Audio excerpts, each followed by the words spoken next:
some of the OGs of the space. It's probably tossed around too lightheartedly. The reality is these folks that are coming out have had a profound impact, have helped launch so many companies, get them funded, provide the wisdom, the ecosystem, the relationships, and the infrastructure for them to thrive and succeed. And all the different hurdles that are faced by entrepreneurs, these three have certainly helped those folks guide through that process. Please come on out. Jake, Jamie, and Vanessa.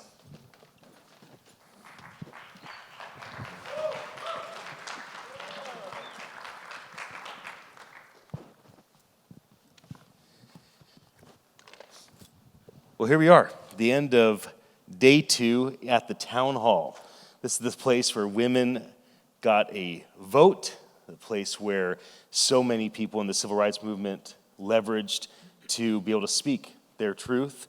And I feel like over the last decade, the three of you have had lots of opportunity to share and to speak, but this is a cool, iconic place to do so. Maybe we could start by just having you introduce yourself in context of what the NFT 2022 audience might want to know, but of course it's being recorded, so your great-great-great-grandkids are going to watch this and going to want to know, what did you think about yourself during this time of your life? Jake, please start us off. Thank you so much for having me. Love the intimate atmosphere here. Jake Brukhman, founder and CEO of Coin Fund. We're a blockchain-focused asset manager, founded in 2015. Our team is mostly based in New York and Miami and Boston. We have over 150 portfolio companies, and July 1st will be our 7th year of investing in the space. So happy to be here.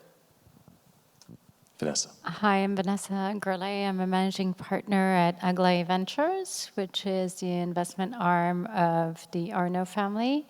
Grellet has been investing in Web3 for about a decade, very successfully, and now decided to move into Web3. Can you please spell LA, because I don't think people know. Grellet, A-G-L-A-E. That's why. Please introduce yourself, Jamie. Jamie Burke, and founder and CEO of Grellet Ventures. Grellet Ventures has been around for about 8 years in different forms. The more recent one is as an accelerator. We've accelerated, I think, about 140 startups, but we're going to add 200 this year.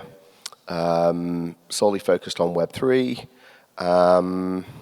Yeah, if you're an early stage startup, get in touch. We'd like to work with you. We are going to go into this topic, dive deeper how NFTs can really have an impact. But before we do that, maybe you could share a story about each other. The three of you have been in this space for a long time.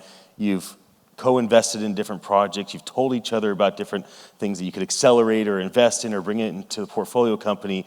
And so, Jake, is there a story that you might want to share about Vanessa or Jamie that the audience might find dangerous. Well, I don't know where this is going to go. I've known both these people for many years, so there's a lot of things I can share.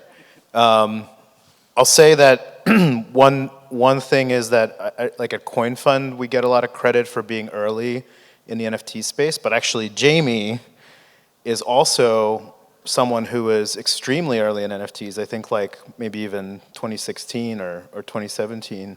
Well, I put it back at you. Actually, I think you were the first VC to tell me to look seriously at NFTs. I think I had you on the podcast, so back at you. I saw NFTs, like for NFTs that look like NFTs today, I think like early 2016, it was rare Pepe memes on the Counterparty blockchain. And then I actually bought one when CryptoKitty, like the day CryptoKitties launched around Thanksgiving. And Vanessa has been around the space for like a decade or something. But I think you also were very early in supporting some of the earliest companies that were doing art and blockchain, and kind of helping them build and helping them explore that space. I remember, Jake, we were at KADAF, which was an digital art exhibition in 2018 maybe, where it was just basically the two of us. And he had invested in a company which has not is not in existence today. And Consensus at the time, which I was working for, had also invested. It was called Additional, and we were talking We about. learned so much from that. So it was interesting. But a lot of the companies that we invested earlier on, when I was at Consensus, did not survive the crypto winter, and were not able to raise during crypto winter. So we'll see if this time it's the same.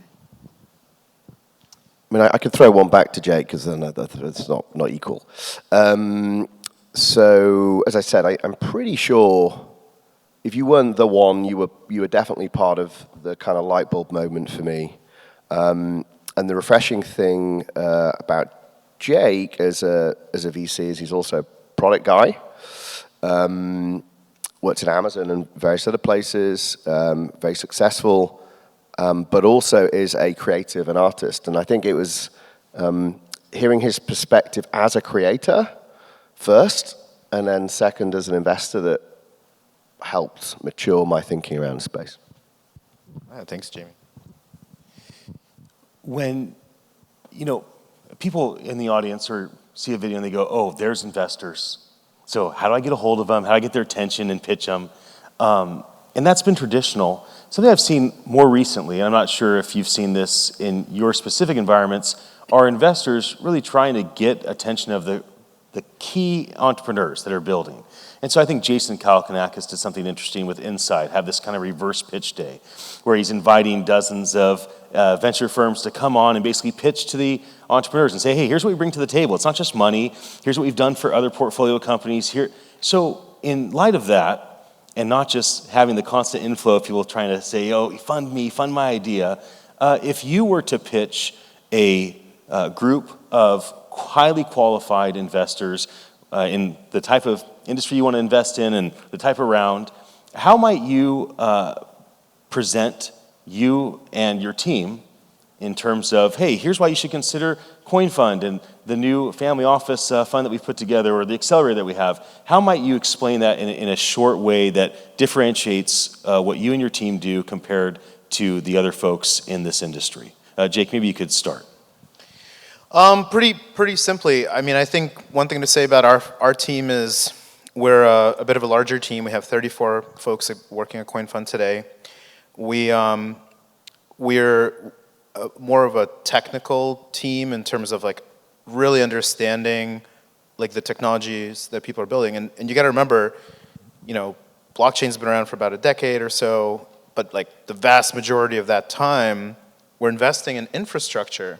If you look at the market cap of crypto, I mean, over 90% of it is base layers. It's scalability technology and base layers and smart contract platforms.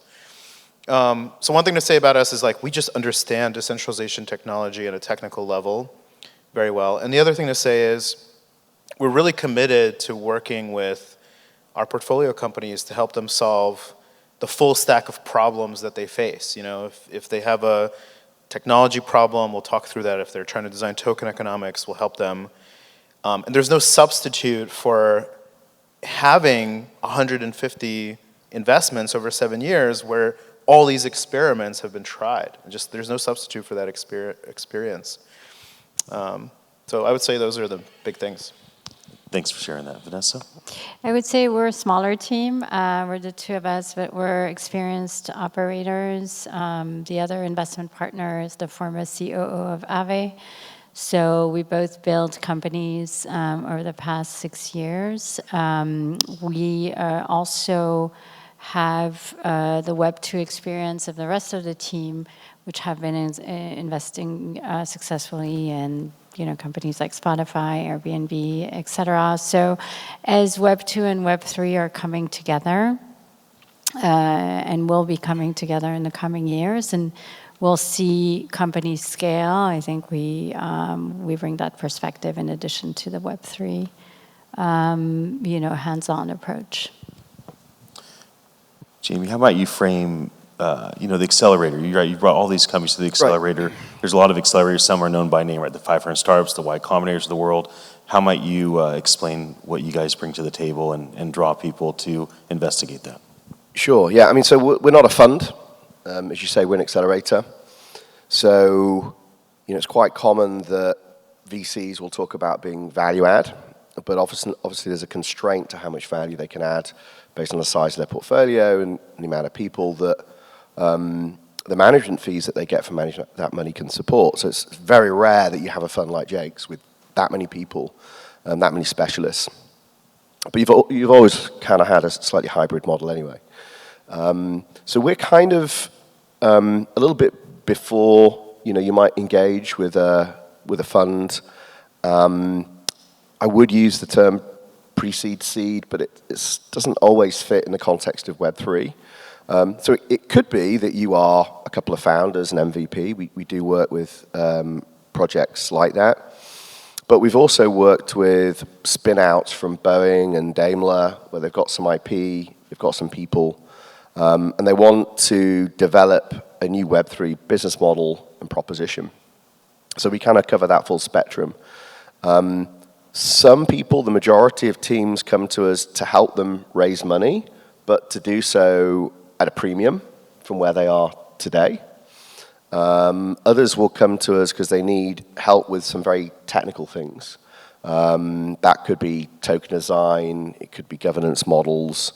So we are kind of the ultimate value investor. So if you go through the accelerator, we'll give you about, depending on the program, $100,000 to $150,000. It's not much, really just covers the costs of going through the program. But when you're in the program, you get access to what is over 100 people now.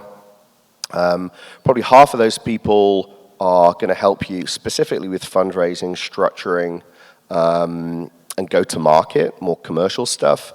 And then the other half are going to help you with much more specialist stuff. That could be regulatory matters. It could be business model innovation. As I said, it could be token design, incentive design, or more technical decisions if you're building higher up in the stack.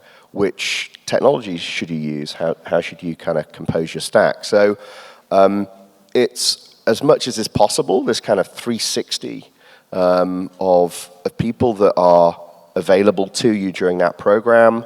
The program typically runs for about 3 months on a daily basis.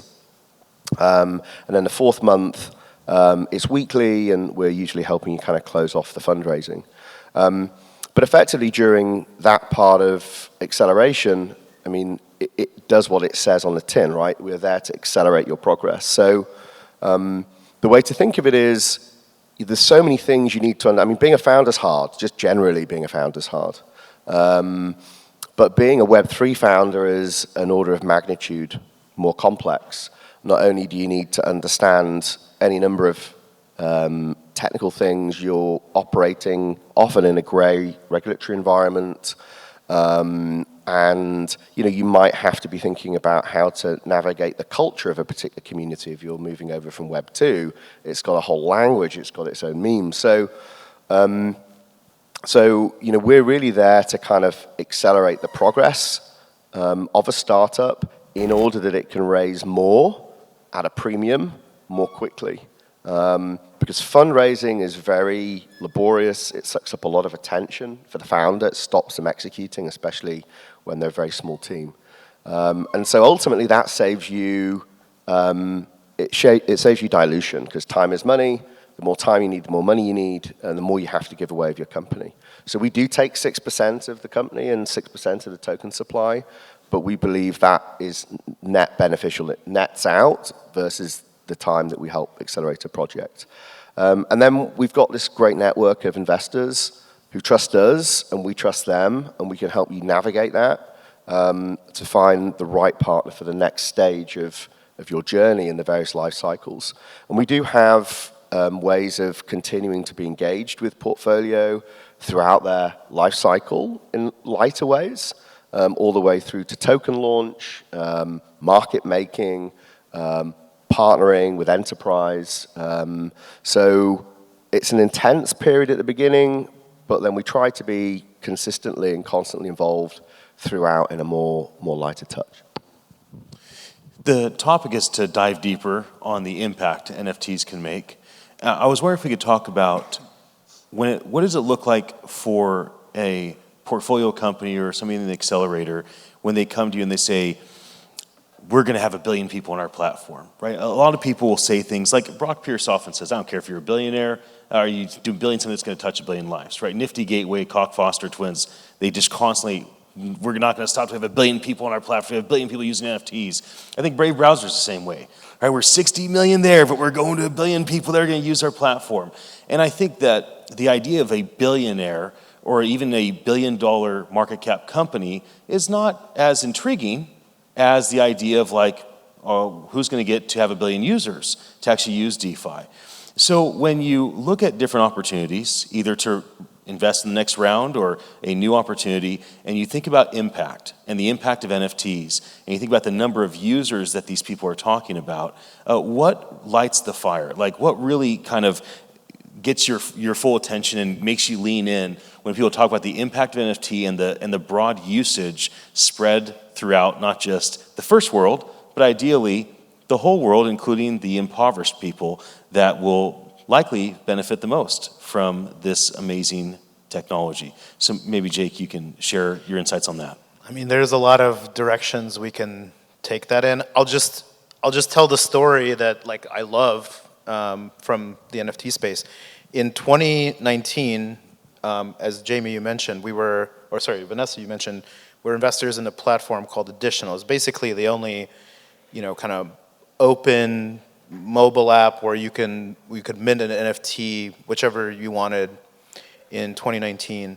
And it was really an amazing, even though it didn't stick around, it was an amazing experiment because it was one of the only like crypto mobile products out there that didn't have to do with trading tokens.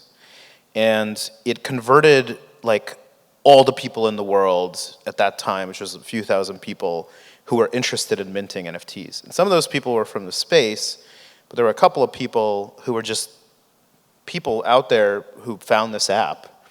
And one of those people was a young lady named Justyna Rodriguez, who was very interested in photography and digital art. She's a young woman from New Jersey.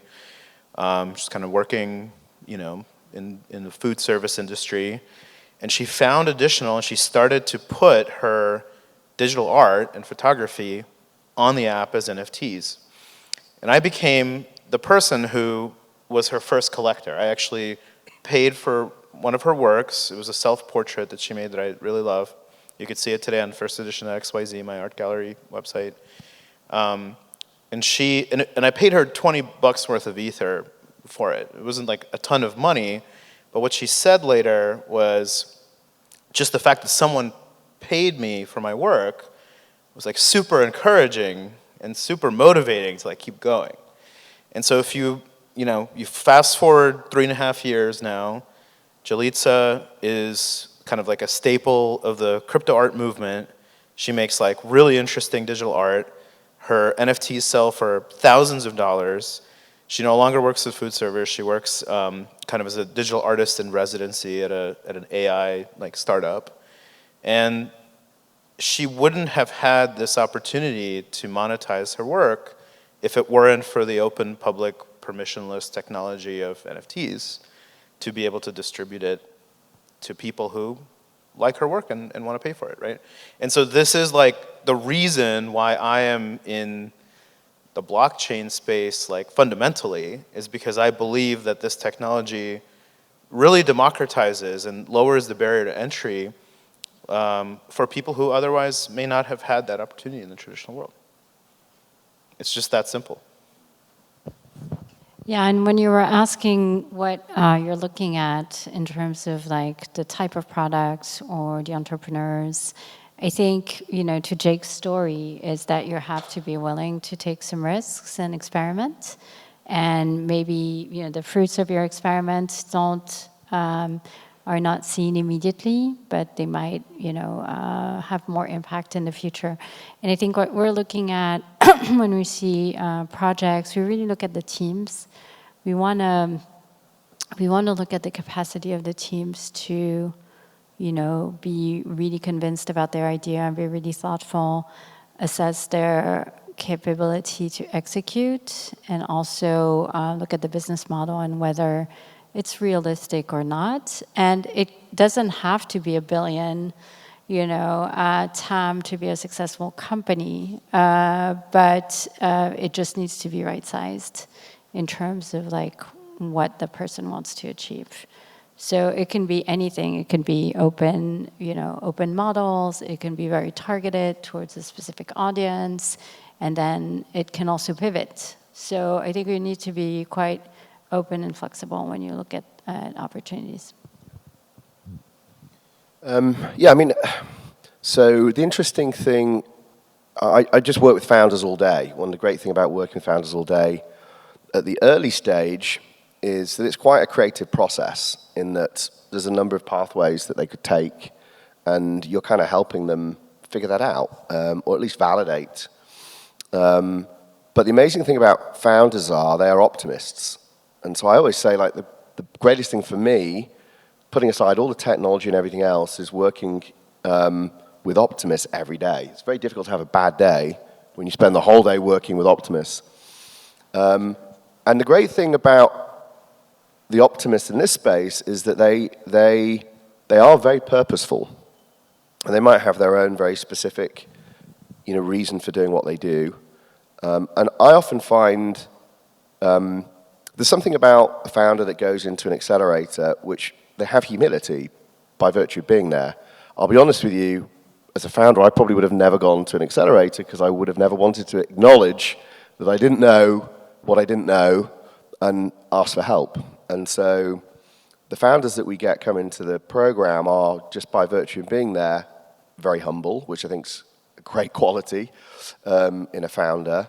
And I find that the thing that I'm doing most is encouraging them to think big.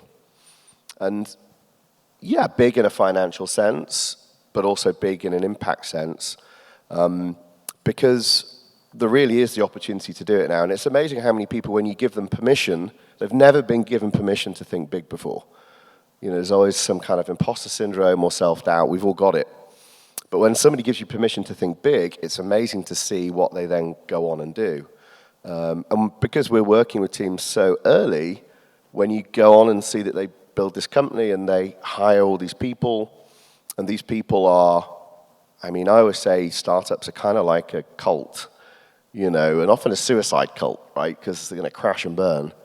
So they're getting people to move out of comfort and security and often a job with no meaning and join something that has purpose. And we've got our purpose at Outlier, but that's not as important as enabling the founder with their mission. And I'm pretty sure if you ask most people in this audience, money is a motivator, but it's probably not the main one, or at least, they have some other kind of audacious goal on an impact level. And that's quite unique to this space, the Web3 community. Well, for those that came here because of the title of the talk, I want to respect them and ask very clearly, Jake, how can NFTs have the greatest possible impact today, this season, this year, and how do you see that changing over the course of the future, whether that's a couple years out or a decade? But just to that specific topic, how can NFTs make an impact now and moving forward? I think when we look at the NFT space today, we're seeing kind of a biased view of it because we only really see a couple of use cases. We see art, which is how NFTs went mainstream. Actually, art NFTs now represent something like 16% of the volume only. Most of the volume of NFTs are in crypto-native collectibles like PFPs, and there's a bit of volume in in-game assets. We're still biased because we kind of see NFTs today as, art or like visual media, right? We're also doing, in the background, some like really interesting things and extending NFTs to other verticals. If you've been following Mirror has been tokenizing writing. And that is something that hasn't really been tokenized before. And tokenizing writing and blog posts and things like that represents a very different approach to monetizing blogging. Like if you look at blogging over the last 30 years or 25 years, you really see one and only one model of monetization for writing, and that is kind of ad revenue. And in fact, most writing doesn't even get monetized. Like if you talk to an average writer, they'll usually say, my blog posts are kind of a loss leader for consulting gigs. I don't get paid for writing. You got to join the New York Times to get paid for writing. So that's another example. But think about fonts, think about icons, movies, music, stock photos, and that's just the digital content. There's a post I wrote, I think almost 2 years ago now. It's called "All Digital Content is Going on Chain" in the form of NFTs. But in the future, you could also see NFTs branching out to physical goods, things like the title to your car, like the deed to your house. So I think to answer the question, Ian, today, these visual artistic use cases represent a democratization of those spaces, right? I always give the example, like when I graduated high school in 2001, it cost $1 million to start a startup. And that cost over the last 20 years has gone down to probably like a few $100, right?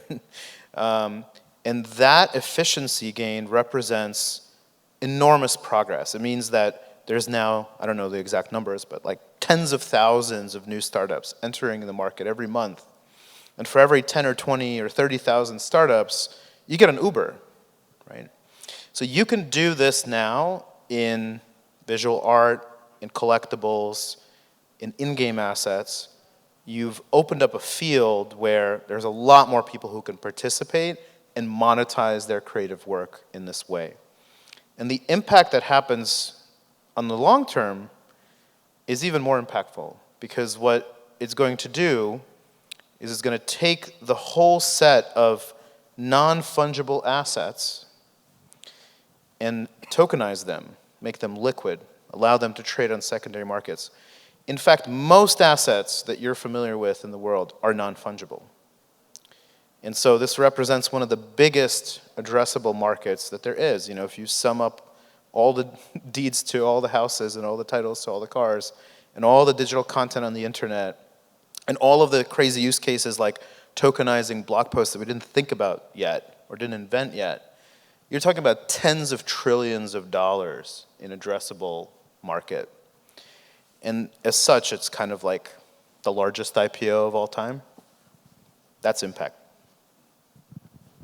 Agree. Vanessa. Agree. I think the creator economy will benefit greatly in the next 10 years, even branching out also in the gaming world. And the tokenization of non-fungible assets will have more venues in order for people to have access and to trade seamlessly and basically level the playing field across the world for access and venue. Now, that being said, it's not because you don't have an intermediary that represents you or a gallery that represents you that everyone is going to know about you if you publish an NFT. So, also a caveat to that is that if there's more liquidity, that access and that added value still relies on the artist or the creator. And so thinking about new business model about how to monetize that, I think is going to be very interesting because we've never had that liquidity access before. And so I think there'll be a lot of new companies that will enable that. Now we see some niches like on the music NFTs or other things, but I think there may be other ways for people to engage in the world that will replace the Web2 companies that we actually know. And I think one important impact of NFTs is sort of the digital representations of oneself in the world. We've never had that as a means before, whether it's social media or advertising that's going to be turned on their heads, with NFTs, and it's starting already. And so we'll see new business model in that vein. You want to take us home, Jamie? Land this plane? Well, it's so difficult Send following everybody on to after these parties. guys. Like, I got to say something clever, building on what they said. So, I mean, I think it depends on the time horizon that you're looking at these things. So, as Jake said, I mean, notionally, most things in your life are non-fungible and therefore could be represented by an NFT, and probably will. At the same time, we're still looking at NFTs in the context of, primarily the creative industry, media, and entertainment. And I think there can be huge impact there. If you just look at music alone, music is a distressed asset right now. Being a musician, like making music in and of itself does not necessarily pay very well. Even if you're at the high end, you have to then go and perform and everything else. People expect, the internet broke the relationship between music and people valuing it. People now expect unlimited music to be consumed in a discombobulated way, not even albums, for the price of a coffee every month. It's basically free. Music's free because it's digital, and digital things don't have value because they can be copied innumerable times, they can be shared innumerable times. And so now all of a sudden, you can have something that is digital and scarce, and where its provenance counts, and it can be a limited edition. And so there are going to be innumerable ways in which the music industry is going to be able to leverage NFT technology to now bring a premium about to the life of a creator, an artist. They now have the means of not just distribution that the internet gave, but also the means of the kind of financialization of their works. So that's going to be incredibly powerful, and it brings back or restores the relationship between the audience, the fan, and the creator. But then I think if you look more broadly, you can think of NFTs as new forms of digital consumables. And because they're programmable, we can build all kinds of clever dynamics into them. They could function as a subscription or many things that we've not even really yet thought of. And so the most exciting thing for me, I would say in the near term, is something we call MetaFi, which is the idea that if you look at the digital economy as it is today, value is largely intangible unless it's delivering ad revenue or it's leading to the purchase of an e-commerce product. It's not valued. And yet we know that there's huge amounts of value flow that happens in how we interact online, reputation, attention, memes. But unless that translates to ad revenue, it doesn't count. And then if it does translate as ad revenue, it's only to the shareholders of a particular platform. And yet we know that there's so much more value there. And so I really believe in this tokenize everything.